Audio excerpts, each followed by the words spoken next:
Welcome to Hearted Indy, where we empower men in Indianapolis to forge deep connections and impactful lives through authentic friendships and service.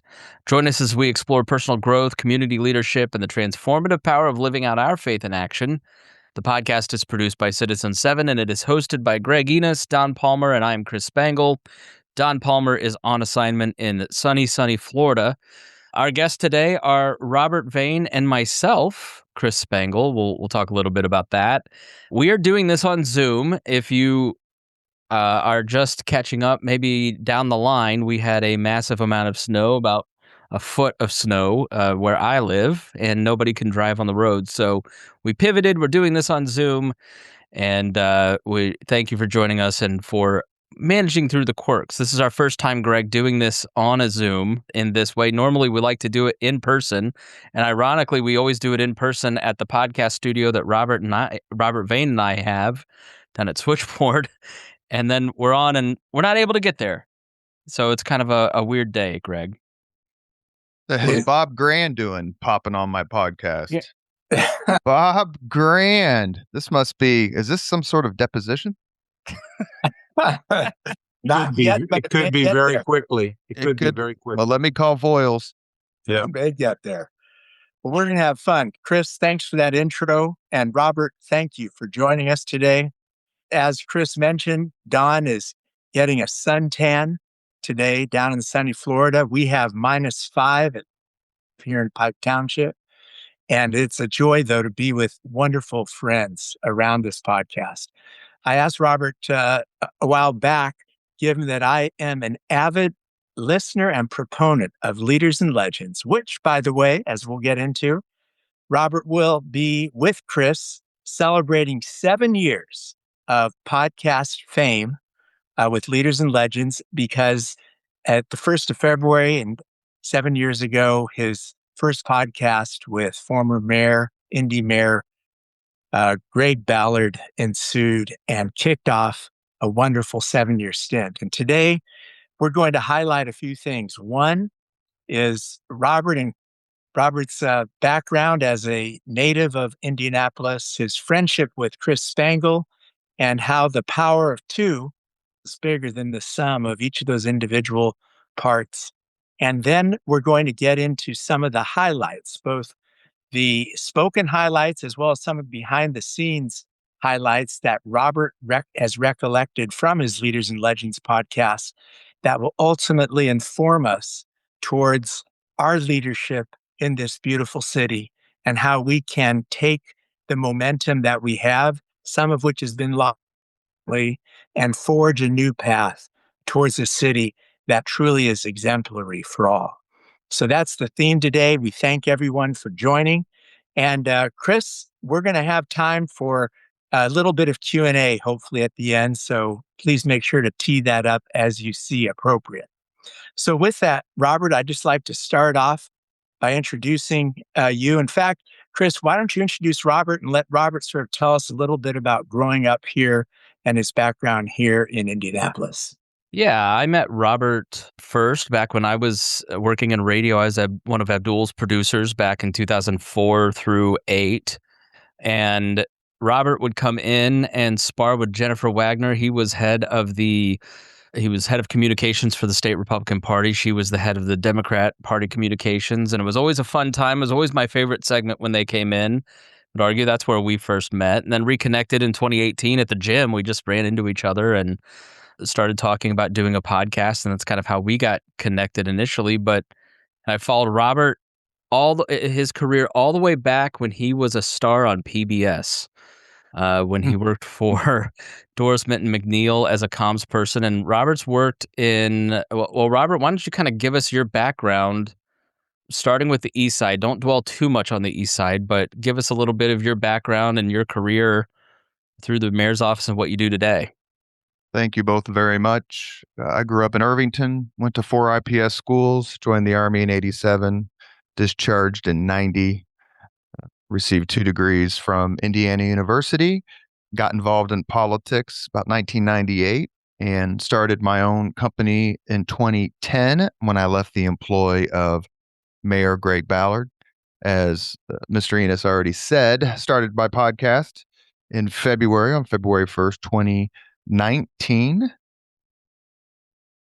Rachel Coverdale is the person who suggested I start a podcast. She was instrumental, and I'm incredibly grateful in giving me the confidence to launch this because, to be candid, I had never listened to a podcast. I don't really find myself saying thank you enough to her, but every opportunity I can with an audience, I mention her name. And as soon as she and I kind of landed on a topic. Well, let me ask you, why did you want to start a podcast, and then how did you get to the topic that you eventually chose? You know, when you work in politics and government, especially in what I do, you're in the newspaper, you're in the media all the time. You're being quoted, you're being interviewed, reporters are calling you on background. And in 2018, I directed the IPS referenda, and it put my name a little bit back in the paper. And I was looking for a way, and still look for ways, to keep my name out there, to make a difference, to be hired. And the podcast was the idea that Rachel Coverdale came up with. And as soon as she and I talked about it, the first person I called was Chris Spangle. Well, she wanted you to do a PR podcast, if I remember correctly, and you said, I don't know anything about PR. Now, Greg, why that's funny is because he's been a lifelong PR person, starting back in the military, was it? What was your specialty when you were in the Army? I had a television show. Okay. was a journalist. Were you Mr. Cotter, or what was the TV show about? It was called White Sands Week. And if you're familiar with White Sands, as I know you are, Chris, being a history buff, it is where the first atomic bomb was tested. White Sands, New Mexico. White Sands, New Mexico, July 16th, 1945. And I didn't want to do a PR podcast simply because I'm not a PR professional in the way that a lot of people are who have the letters behind their name or have comms degree. And they're all wonderful, so it's not a criticism. What I wanted to do was tell the story of Indianapolis, tell the story of Indiana through interviews, and remain incredibly grateful for all the people who decided they'd come on. I've had one or two people tell me no. And when COVID hit and Zoom became so ubiquitous, I thought it was going to kill my podcast because all my podcasts were in person. Instead, it broke it wide open. I don't know Chris, how many podcasts have we done with people from Great Britain? A dozen at this point. The one that was put out today was Gareth Russell from England. Yeah. Yeah. So, it's a wonderful way for me to indulge myself because I just really, really enjoy asking questions. What informed you in life? What led you to your avid interest in history, in legends, and how did you camp on the title Leaders and Legends, given your affinities in the past? Well, the Big Ten almost ruined it by their Leaders and Legends divisions in college football a generation or so back. To me, it really described a lot of the people I've met in politics. When you work in politics, you spend a lot of time sort of defending your profession, if that's the right way to say it. Mm-hmm. But that is far, far outweighed by the number of people, phenomenal people you meet. I never would have met Bob Grand if it wasn't through politics. I never would have met Greg Ballard, Jennifer Hollowell, Kyle Walker, P.E. McAllister. I mean, the list is on and on and on. Folks who have done amazing, incredible work for a city that you could say it might even sleepy might not even be the term in the late 60s. Yeah. So to give a summation of Leaders and Legends, because Greg, here's the thing. Robert is not going to want to talk about himself. So I think we're going to have to treat him a little bit as a hostile witness. But let's talk about leadership and your past, because we're glossing over kind of what you did. Let's start with you before we kind of get to Leaders and Legends. Tell us about your parents, because I think this is a tremendous story about. You just told off air a great story about when you got into the Army and yelling at your drill sergeant. But kind of give us a sense of your childhood and not just your parents, but also Indianapolis when you were a kid. Well, the best thing that's ever happened to me in my life, besides being a father and grandfather, is growing up on the east side of Indianapolis in the 70s and 80s. It was before the collapse of the manufacturing sector. So families were all solidly middle class. I've maybe had 10 friends from childhood or high school whose parents went to college. Everyone else was working at Ford, Ryerson Steel, Chrysler, all those places, Western Electric, Naval Avionics. My mom was a nurse. My dad was a truck driver. And the funny part is that they were both in the Marine Corps, and they met and fell in love in Paris Island and got married in 1957. My mother's from here. She went to Warren Central. My dad's from Camden. Yes, the story that Chris is mentioning is one of the first few days of basic training. As someone who was on the brain game and played chess at Howe High School, class of 86, I'd never run 2 miles in my life. And the first morning you get there, and I went to Fort Knox, they make you run 2 miles, and I couldn't even come close. I wasn't necessarily crying, but my eyes were watering because it was, quite candidly, it was weather just like this. No snow, but unbelievably cold. I left in January of 87. And I was throwing up and, was having all the sorts of doubts that people have when they join the military. Actually, I asked Greg Ballard about it one time on a podcast episode, where you're like, why am I doing this? Why am I not playing Ms. Pac-Man? Why am I not hanging out at Washington Square? And so the drill sergeant came and just screamed at me continuously for a minute. And one of the last things he said in his rant was, your mother is so ashamed of you. You can't do this and that, whatever it was, expletive deleted. And I said, drill sergeant, forgive me, but my mother was in the Marine Corps. She's already ashamed of me. Which he found hysterical. He laughed out loud and said, in so many words, get out of my sight. So they used that against me. I don't think I ever told him my dad was in the Marine Corps, but they used that against me for the entire 8 to 10 weeks. So when you were in the Army, you were stationed actually at Fort Ben. And was that during the Pan Am Games? Was that you got moved out because of the Pan Am Games, right? Right. And once you get out of basic training, you go to something, at least in the Army, called AIT, Advanced Individual Training. It happened to be at Fort Ben Harrison, and it was the summer of 87. I'd never heard of the Pan Am Games.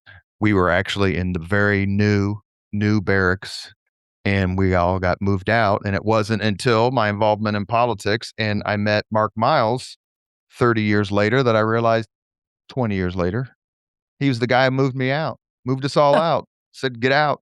And I didn't know it. When I told him that, he kind of looked at me like, yeah, well, get out. So you've talked about working in politics. How did you get your start, and kind of tell us about your early years working in politics? You never ran for office, but you're always the behind the scene types, right? Well, I remember wanting Nixon to beat McGovern in 72. That's my first political memory because my dad was pro-Nixon and my mother hated him. And just, it's so fascinating, politicians and politics and history. And the low hanging fruit is to say everybody's a crook and they're all on the take and it's all fixed. And, was there a lot of insider arranging? Sure there is.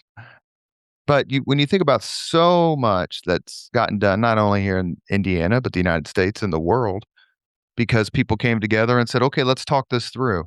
Let's figure this out. And that's the part that makes me so interested in it.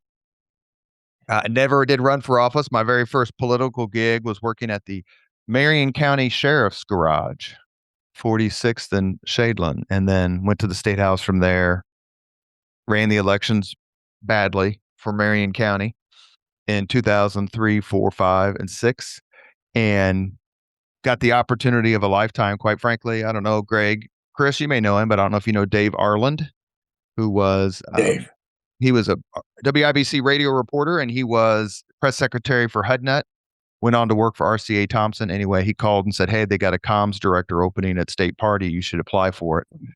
I did, and through the intervention of P.E. McAllister and a lot of other really good friends, Toby McClamrock being one of them, I was hired, and it changed my life. It put me on the path where I am right now, and I say it all the time, and I'll keep saying it. Jennifer Hollowell deciding to hire me when I was not qualified, was not the best qualified applicant, because the best qualified applicant right now is the president of IBJ, and that's Mitch Frazier.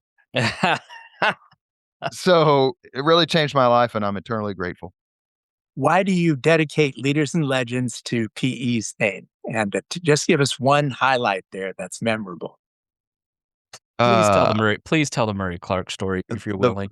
A funny one or a political one or history geeks or Yeah, a funny one that we may not know of, and then give us the real deal. okay. Tell us who PE was first. For those that don't know. PE McAllister was born August 30th, 1918. He died, I think, October 21st, 22nd, 2021. So lived to be 101 years old, or 2020 lived to be 101 years old. He served in the United States Army Air Corps and landed with the first wave in North Africa. His dad had a Caterpillar dealership. PE's dad got sick, so at a very young age, PE, after coming back from service, took over, turned it into a very successful business, which his son, Chris McAllister, has now turned it into this conglomerate. It's unbelievably successful. Chris is a recluse, and I say that in a good way. He doesn't like to talk about himself or talk, but Chris McAllister is a phenomenal leader, and now PE's son, Alex McAllister, is taking over the company. I met PE just kind of by accident because I knew what the word Byzantine meant, and State Auditor Connie Enas did not know what it meant. And that's a true story. But PE's been was an unparalleled civic leader, philanthropist, business titan. And, all the people, put it this way, all the people you think who are amazing and great and just unbelievable, their favorite person is P. McAllister. Right on. Whether that's Mitch Daniels or Jim Morris, Lacey Johnson, the list, Rick Fuson, the list is inexhaustible. And the funny story I would say about PE is in 2012, we were at a veterans event for then candidate Mike Pence for governor. And we were sitting next to each other. I was doing some policy work for the Congressman Pence's campaign. And we were doing I was doing policy work. So we sat down there at the VFW and had a conversation. And I looked at PE. So this would have been the summer of 2012. He was only 93 at the time. If I did my math correct. I said, PE, you look kind of tired. Are you okay? His response was, yeah, I stayed up late last night watching the Yankees. And I went, I've known you for 10 years. I've never heard you mention the Yankees, that you were a baseball fan or a Yankee fan. And PE goes, oh, yeah, I'm a huge Yankees fan. And I was being a smart aleck and said, why? Because of Babe Ruth? And his response was, yeah. He listened to the 27 Yankees on the radio. Oh, that's funny. And he looked at me like, you little punk. I got you, didn't I? Gotcha. And it's one of my absolute favorites because I just, for a second there, I lost who he was and his impact. The story that Chris Spangle is referencing is when I was still a candidate to be communications director at the Indiana Republican Party.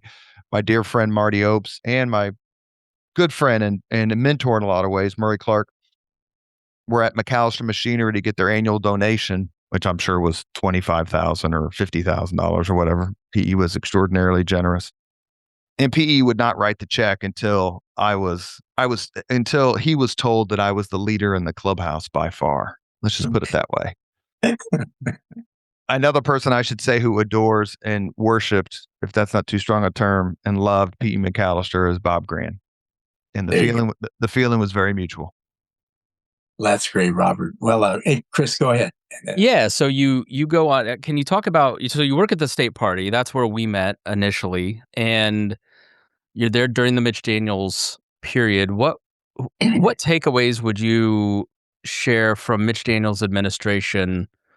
And what was it like working with Mitch Daniels when he was governor?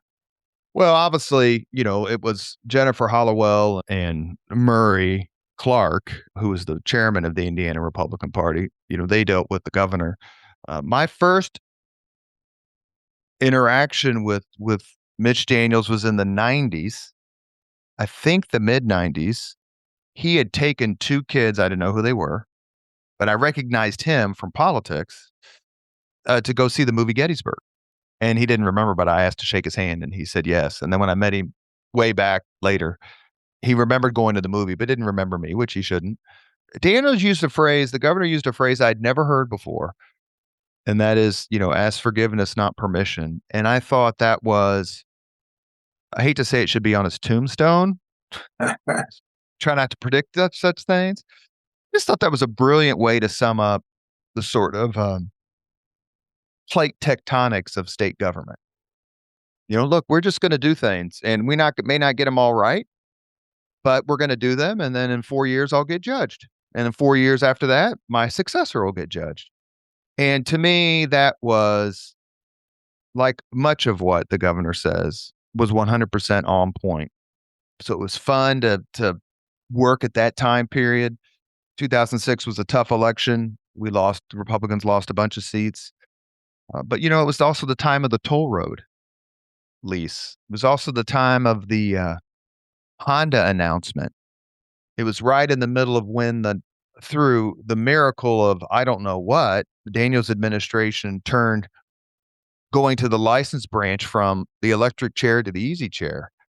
And it was fun to talk about all those things. Hell, I even enjoyed the Commerce Connector, if you remember the Commerce Connector. It would have been a good idea in hindsight. Now we need it. Well, remember, Chris, in our last interview with him, he talked about that people are bringing it up to him like we should have done that. He's very salty about it, yeah. Yes.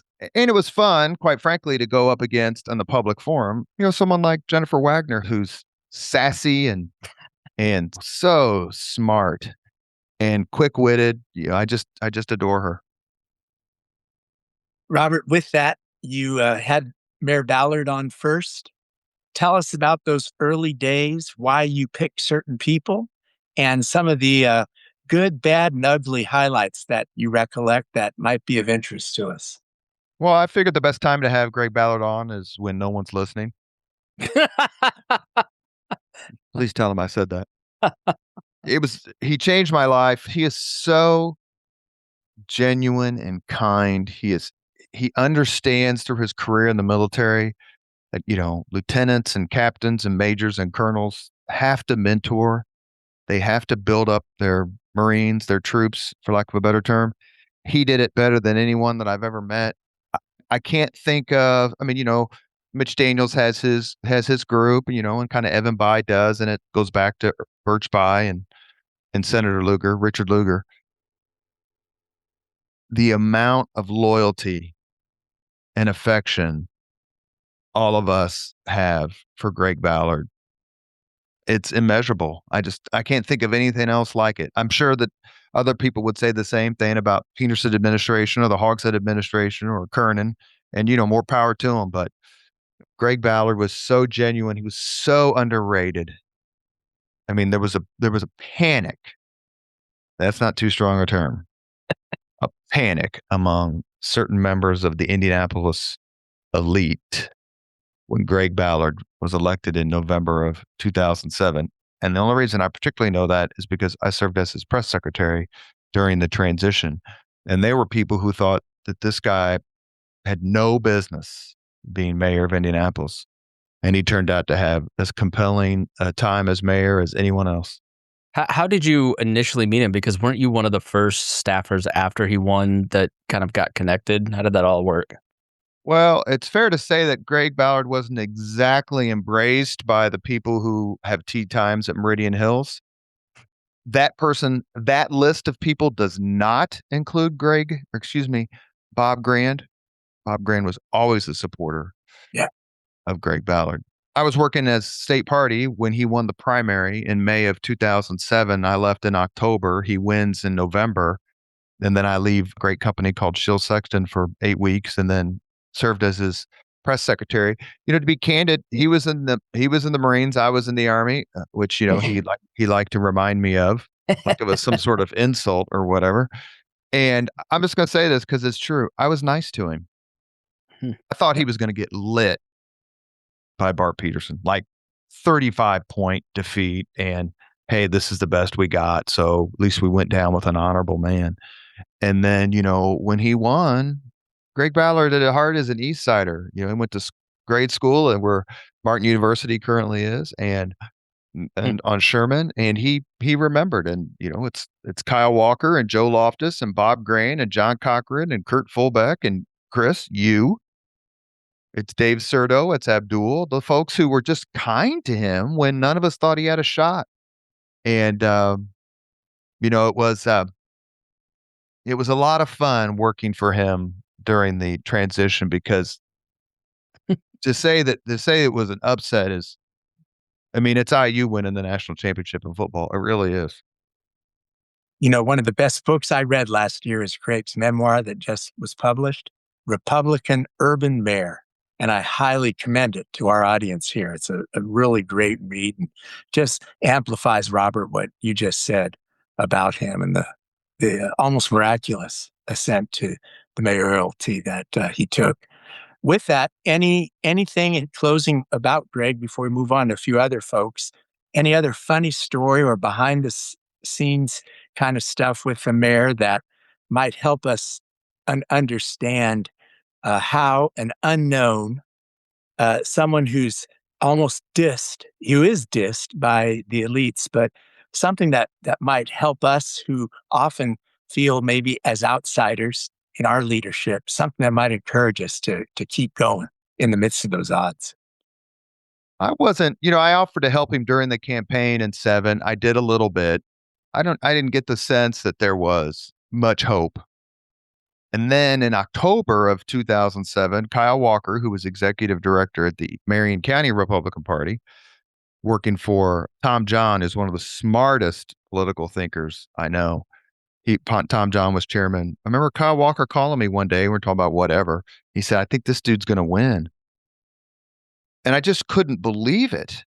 And let's be honest here. Let's be good people. Bart Peterson was a darn good mayor for 7.5 years. I mean, he was a very good mayor in a lot of ways. He just had a lousy 6 months at the worst possible time. Mm-hmm. If the Gulf War happens in 92 instead of 91, George Bush wins in a walk. So the timing really matters. And he just had a bad 6 months. And Greg Ballard came across as someone who could do the job. I don't care what anyone said. I mean, Rex Early said it best. If you don't think a Marine Corps, someone who spent 23 years as an officer in the Marine Corps has leadership qualities, then, you don't know much about the Marine Corps. Right. Rest his soul. See, one of my favorite Greg Ballard stories is when he went to the Final Four in Detroit. He drove. He wanted to take security.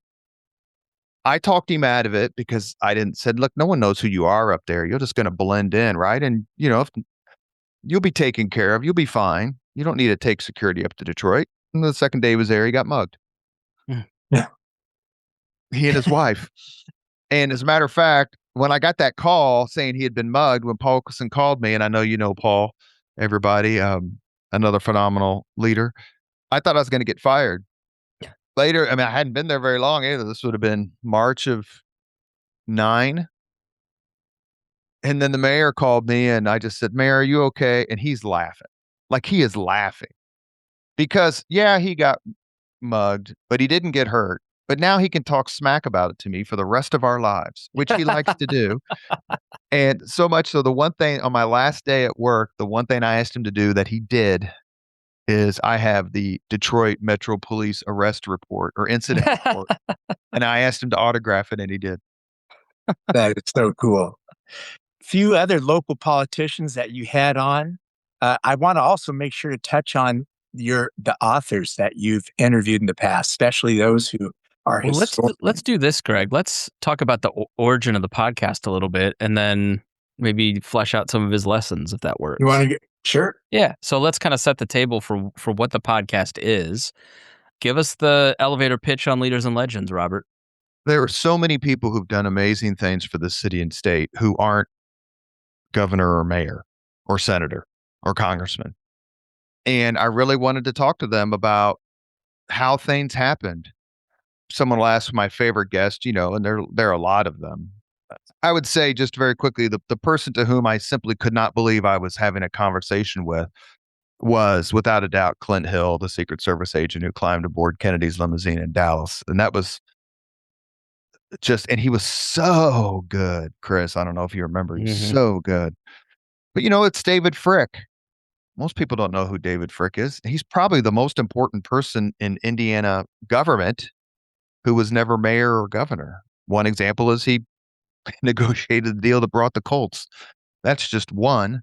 But there were a lot of others who just did terrific work, and quite frankly, I wanted to get Republicans and Democrats on together to have a sort of fun conversation. And I think the first one we did, Chris, was Louis Mahern and John Mutz, who had That been sounds right, friends, yeah. since the 70s. And Lou it was Gehrig and Bill Morrow, Bill Moreau, and yeah. Mike McDaniel, and Robin Winston, Saint Ed Tracy, and Jim Kittle, Murray Clark, and Kip too. Lots of them. And it's so fun because what you see when they sit down together is, there's no rancor. It's always like, God, do you remember that time? Oh, shoot. Thank God, Mr.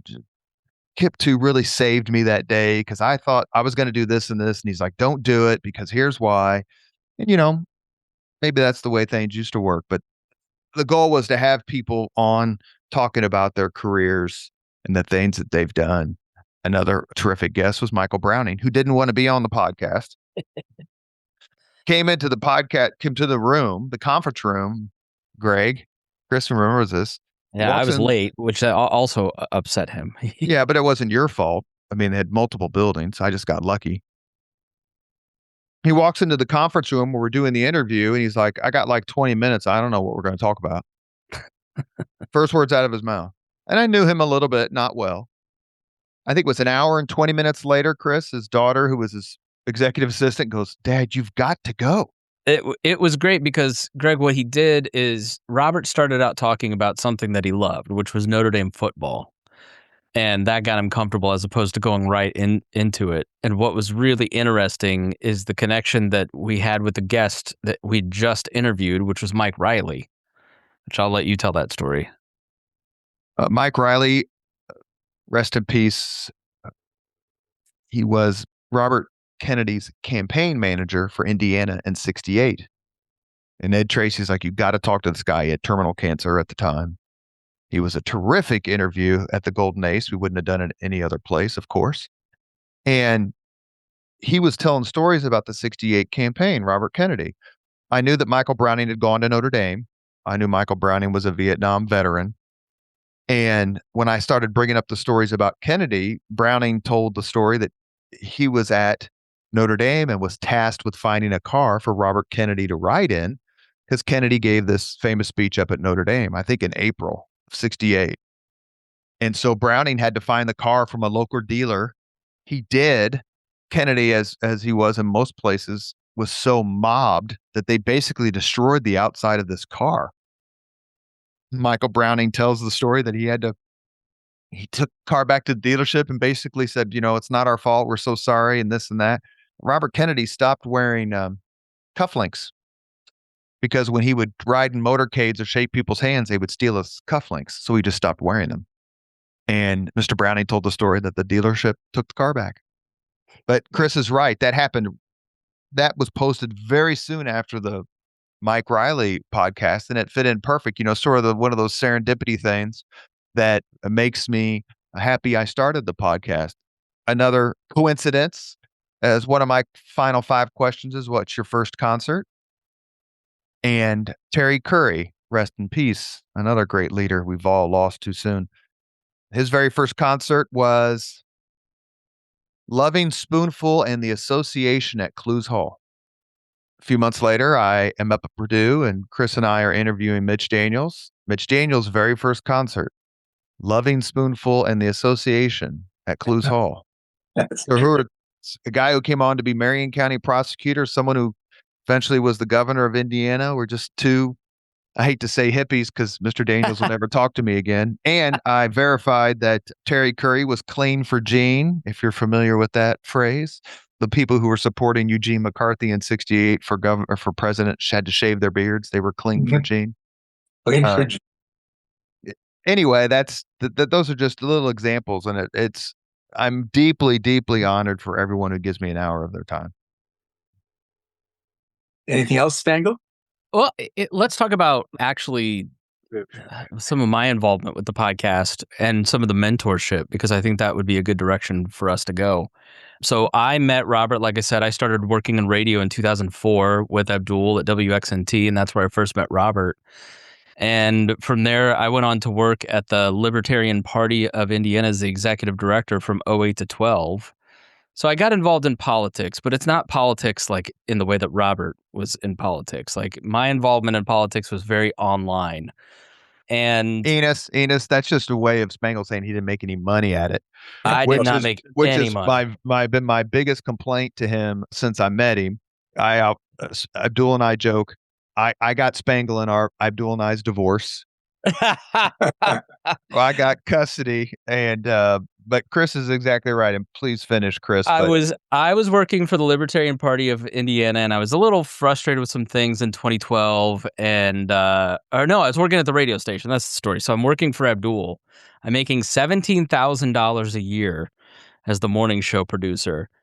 And I got kind of interested in libertarian politics after Ron Paul, and said to Mark Rutherford, a great man, a hugely important mentor in my life, why is the Libertarian Party not functional? He said, well, we just don't have an executive director.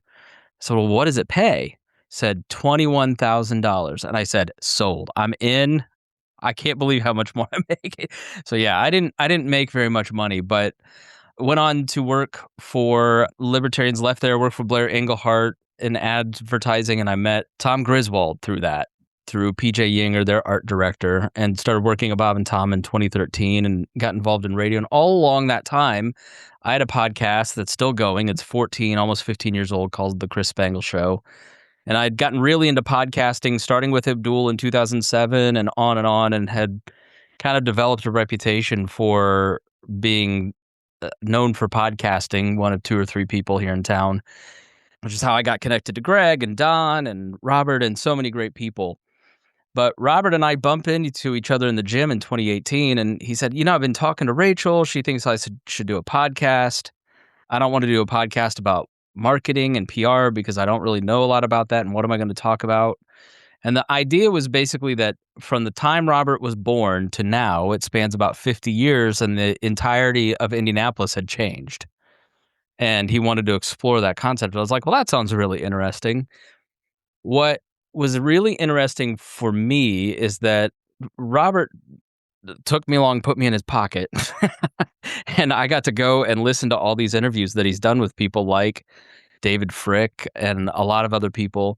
And I heard a completely different side of things like the sports strategy here in Indianapolis.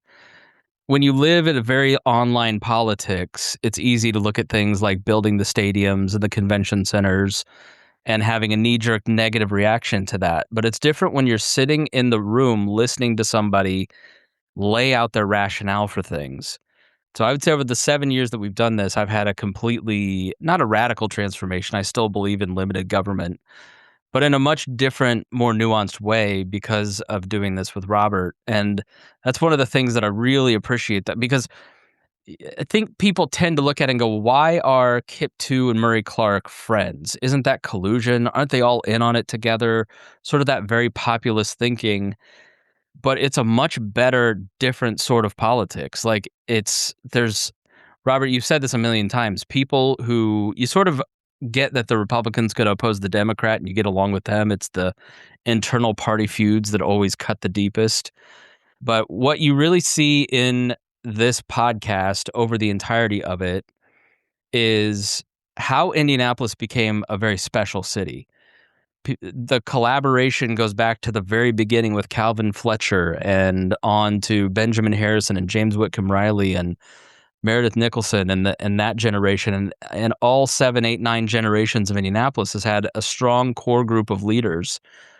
And if it hadn't been for Robert's podcast, I would have never heard of things like the City Committee, which a local TV station just did a documentary on. I don't think they would have done that documentary if it hadn't been for Robert over the last 7 years gathering these stories about the collaboration and cooperation in Indianapolis and what makes Indianapolis a growing, thriving city versus maybe someplace like Dayton or Des Moines or Omaha. There's no disrespect to those places, but there's a very strong sense of Indianapolis is on the upswing, and it's because of the leadership of a lot of the people that he's talked to. And so it's just been a huge benefit in my life to hear those stories and just be a fly on the wall. And I do podcasting at IBJ and listen to those conversations. Greg, Don, Robert. I mean, it's really interesting to hear the leadership laid out in the various podcasts that people have access to now that you didn't have 10 years ago. You couldn't have really gotten these stories through traditional media. So well, we're going to move towards Indy with that. But Chris, I wanted to ask Robert though, for non-Hoosiers, who are some of the one, two, or three key either book authors or historians or others you brought on the podcast that might inform us as we close out before Q&A about how we can help Indianapolis move forward. So share if that's one or two stories from those historians and others that you've talked to. May I take 1 minute to append to what Chris said? I'll make it very quick. Sure. I was born 6 weeks after Richard Lugar won mayor's office the first time in November of 1967.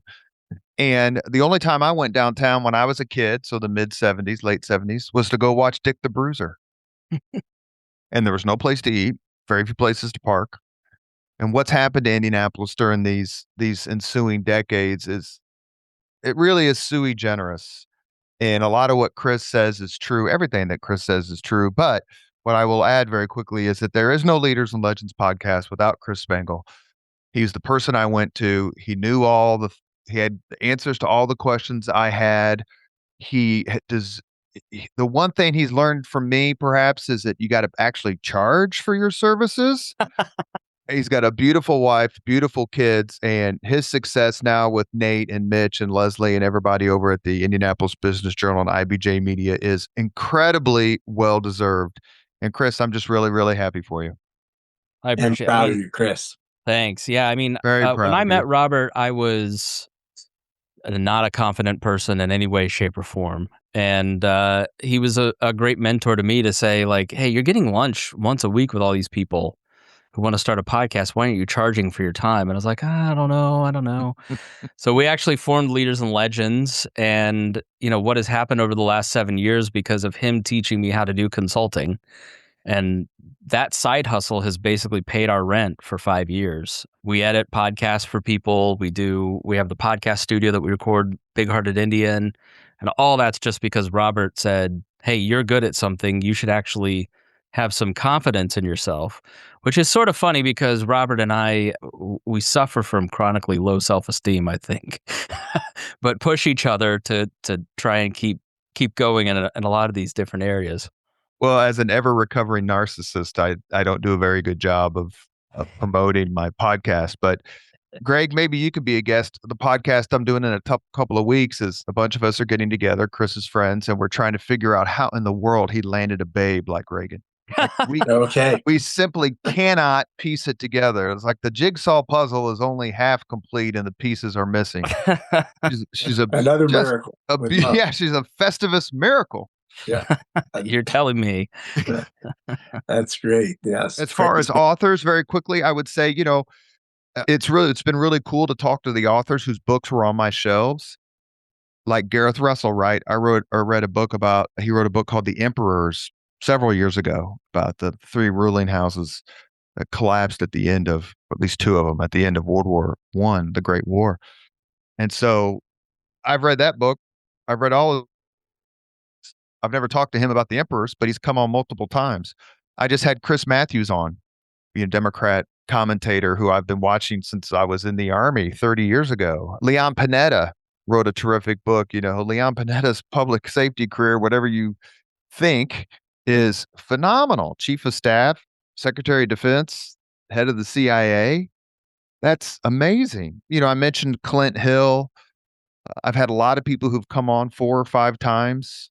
Tracy Borman, who's a phenomenal Tudor Stuart historian. So, George Will came on. He said he'd give me 30 minutes. He gave me 45. I said, if you come on my podcast, I'll only ask you about 3 things. And he said, what? And I said, baseball history and Mitch Daniels. And he looked at me, goes, I'll come on. So those sorts of things are just so fabulous. And, it's a great chance to ask them, why did you subtitle your book this? Why did you choose? I just interviewed, it hasn't posted yet, but I just interviewed Ryan Cole, who wrote a terrific book about Lafayette's visit to the United States in 1824, 25. And I consider myself grateful. Look, they're talking about their book not only because I'm giving them an opportunity to, but also because they want to sell books. And I'm here for that. Well, I think a big part of it is Robert early on didn't think that he could get any guests. I would just say, just ask. You never know. I figured Greg Ballard was a lock. Other than that, some of my first guests, because I think you mentioned that, Greg, Jim Shella, Bill Benner, I mentioned Mutz and Mayhern. They were just so fun. And it was so fun, they say never meet your heroes, or gods, as they said of Ted Williams, gods do not answer letters. But in my case, I think that's been proven wrong. With all the leaders and legends, Robert, that you've interacted with, give us a few insights for the old and younger among us that might propel us to thinking realistically about what we should be about as leaders in this community.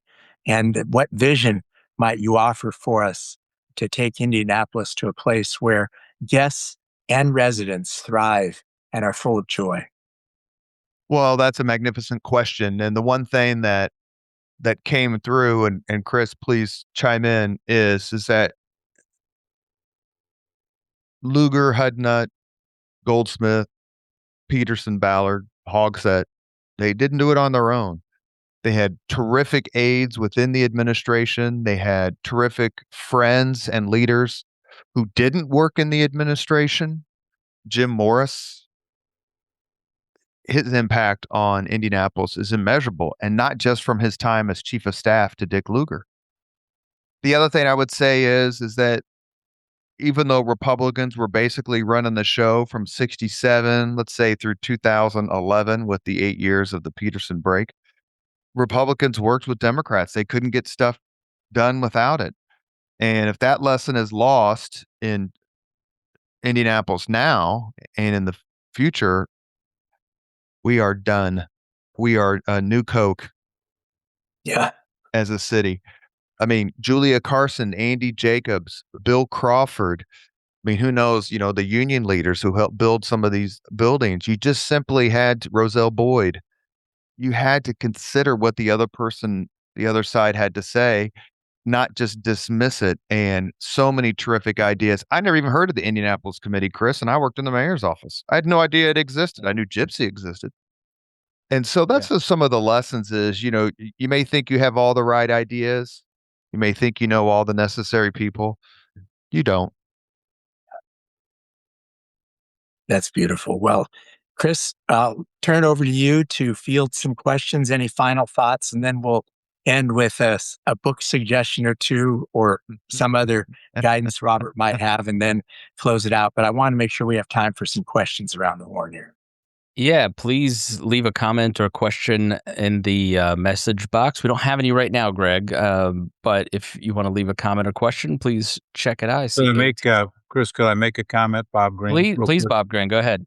Number one, you mentioned P. McAllister, and anytime you mention P. McAllister, I think there's a number of us, particularly on this call, that understand what his great contribution was. So it's great that Robert spent a lot of time taking care of him. I just always want to point out to people when they talk about this mayoral campaign and the stuff that was important and how significant Robert was along with those people. We came along a little later. But I always tell the story about when President Bush wanted to meet him and down in New Albany, Indiana, and they called up and he said he got an invitation. And to tell you how crazy this campaign was, on the way down there, Carl Rove called us and we needed everybody's social security number, including the driver who was driving us. And 15 minutes later, the Secret Service called me and said, you're not going to be allowed in the perimeter because the guy that's driving you's got some warrant against him. So you'll have to pull your car into this parking lot. We're going to let you three in and you come up with a way so this guy doesn't know it. So I have to convince Ballard that we can't get dropped off downtown. We have to walk 3 blocks but that was kind of the incident of how many people and how crazy it was. But obviously a good guy. He ended up clearing it up. But that shows you a little bit about how miraculous that election was in terms of people coming to help. And Robert was one of the key guys. And I will just say very quickly that it was a call from Bob Grand on the Wednesday night after Greg Ballard won his first term that set me on the path, because Mr. Grant called me and said, Mayor-elect wants you to be his press secretary. Can you do it? And I said, I've worked at Chill Sexton for 8 days. Like, I can't just leave. And Bob Grant, I don't know if Bob, this is exactly how you phrased it, but what I think you did is say, the mayor-elect would like you to be his press secretary during the transition. How do we make that happen? And I said, have the mayor-elect call Andy Scheel. He did. And, I don't know that I would have been connected in the way that I am with Greg Ballard without Bob Grant. And I have many faults, but ingratitude is not one of them. And I owe a lot to Bob. That's a beautiful story. All right, A.T. Simpson says, Robert, thank you for sharing your story today. Love how you talked about bipartisan relationships. Chris asks, how do you attract like-minded individuals who share your vision for your business concept? You have to, don't be afraid to buy people lunch and pick their brain. It's a little bit like going on a podcast. I talked to Bob Grant about it. I talked to Al Hubbard about it. I talked to Mike O'Connor, talked to Ed Tracy, talked to Mark Miles, all phenomenally successful people. And they said, you can do it. Now, being a veteran helps. My favorite comment, though, no surprise, you'll laugh at this, Bob, is Ed Tracy when he says, I think you'll be successful. And I said, why? Like, tell me why so I don't go into this just blind. And he laughed and he goes, because while everybody else is drinking and playing golf, you'll be working because you don't drink and you don't play golf. And I said, true.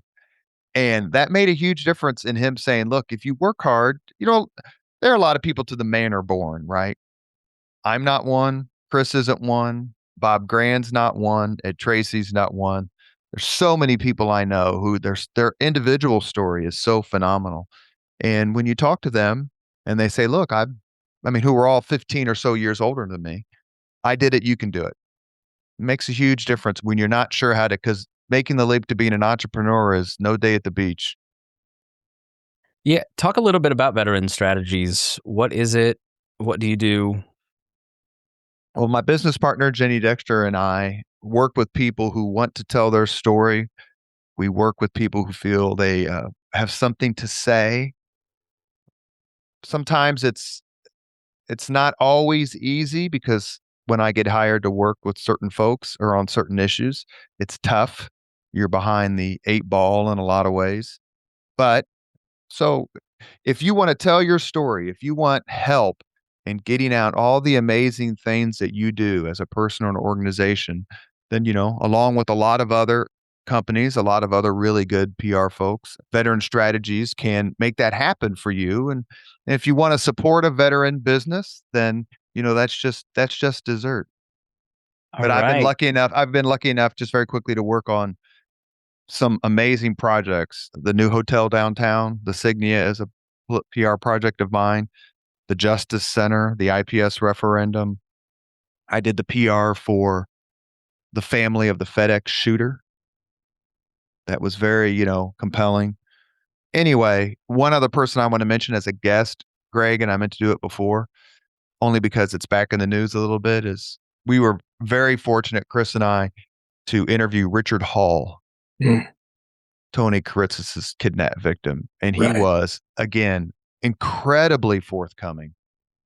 And for me, as a kid, I was 9 years old. I think it was February of 77 is the kidnapping. I was born in December of 67. So I was 9, listening to all these words on TV I'd never heard before and watching it as a kid because it was worldwide. And to find out little tidbits like the fact that the Karitzis kidnapping happened about the same time as local TV stations acquired the ability to go live. So all this was being broadcast live as opposed to tape, at 10 o'clock or 6 o'clock. And so Mr. Hall coming on the podcast was, like I said, a really cool opportunity to talk to someone who was not just involved, but basically the subject of one of the biggest news stories of my youth. So glad you shared that. Robert, I'd like to find out what's hot on your reading list, what historians or others should we be tracking, and also who's making history now, either in the city or outside, that we need to rally around, or at least track with moving forward to the next year or two? Book question first. I hate it when my own questions are used against me, Spangle. I would say, I don't remember this happening, Greg. I'm going to guess that you do. You're just a few years older than I am. And Bob would remember it, and Don would. And I've interviewed him multiple times for other books. But pick up the book by Brian Vandemark.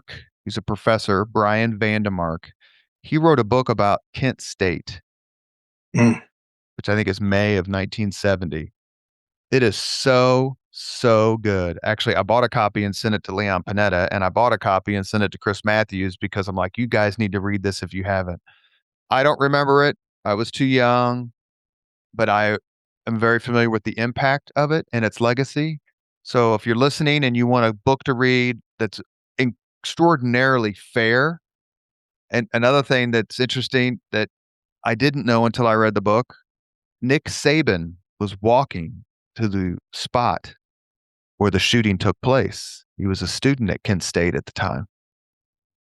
And Really? that could have altered history. Yeah, it's a wonderful, wonderful book. That's Who's doing it right now? Who's leadering and legending right now here in That's right. Indianapolis? That's right. Caitlin Clark. How Caitlin Clark? It's just kind of like Peyton Manning. When you're so bad, your luck turns good. She's off the charts. I think that the mayoral race in 27 is going to be interesting. We've not had a truly contested primary for mayor within a party in, I hate to say 67 with Lugar and Alex Clark, but I'm sure that there's, other people out there. Maybe there was a contribution or a contested race before then. I also am interested, as I've mentioned many times, I'm not a Colts fan per se. I'm a Miami Dolphins fan, and I did have Larry Zonka in my podcast, number 39. But the new generation of Irsay family, what is it going to mean? They got a heck of a legacy to carry on, and they certainly seem like they love this city. And I guess you could say the same for Steven Simon, the next generation of Simons who's involved with the Pacers and other things. You come to Indianapolis and you don't realize how great it is. And it's not a building. It's the people. I love when I'm riding my bike downtown and I see someone talking to two people I don't know. And then I'll say, hey, who were you talking to a couple days ago when I saw you? And the answer almost all the time is, oh, they were lost.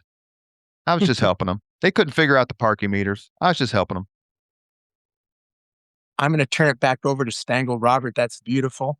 I want to just express my appreciation for both of you. Your friendship, your work together, and your whimsical, fun sense of humor just makes me want to stay here. My family tries to recruit me back to California, but it's guys like you that say, no, there's something special here. And I just wanted to extend my appreciation, Robert, to you personally for coming on today, and Spangle for being the sidekick that both of you have amplified each other's lives in beautiful ways through your friendship. So hats off to you. Thank you for today. And Chris, I'll turn it back over to you for any other probing questions or final comments, and maybe a question from the audience if we have time. Yeah, I'll hand it over to Robert just to give his final thoughts, and then I'll wrap us up. Greg, thank you very much. You've changed the lives of so many young people. And Chris and I know what we're talking about, so I'm not going to dime you out here on your own podcast. Okay. But you could have used your energies, as Mr. Palmer could have, to do a lot of things, and you chose some of the most selfless work. You remind me a lot of Fred Klipsch in that way, a good East Sider, Howe High School graduate. So thank you very much for all that you've done. And Chris, my love for you is marrow deep. And I hope you know how proud I am of you. And I'm very grateful that you have helped Leaders and Legends happen, because it would not have without you. I'd had to hire Kendall or Abdul, and I'd have been bankrupt or sued, sort of thing. So thank you, Chris, very much. Well, thank you, Robert. Yeah, I appreciate it. And just Robert's advice to just meet people, get out and talk to people, get out of your hermit shell. Just Seems so simple, but it's been so life-changing for my family, for me, and for so many other people. So thank you And to you. I appreciate it. remember what Eleanor Roosevelt said: no one can make you feel inferior without your consent. It's true. Ooh, so Very true. good. So Take care. you should definitely check out Leaders and Legends. The podcast is available wherever podcasts are listened to, and there are 7 years of great episodes. Like a military man, he has not missed a week in 7 years. Every single week, Greg, he turns one out with the occasional skipping of a Veterans Day here and there, but just tons of great. If you love history, you're going to love Robert's podcast. Check it out. Greg, Robert, thank you both so much. You've made such a huge difference in my life and the lives of so many other people. And just really appreciate you both. And thank you for coming and joining us here on Big Hearted Indy, here presented by Citizen 7. Join us again next month as we continue our conversations about mentorship, friendship, and the future of Indianapolis. We'll see you again soon. Thanks for listening to Big Hearted Indy.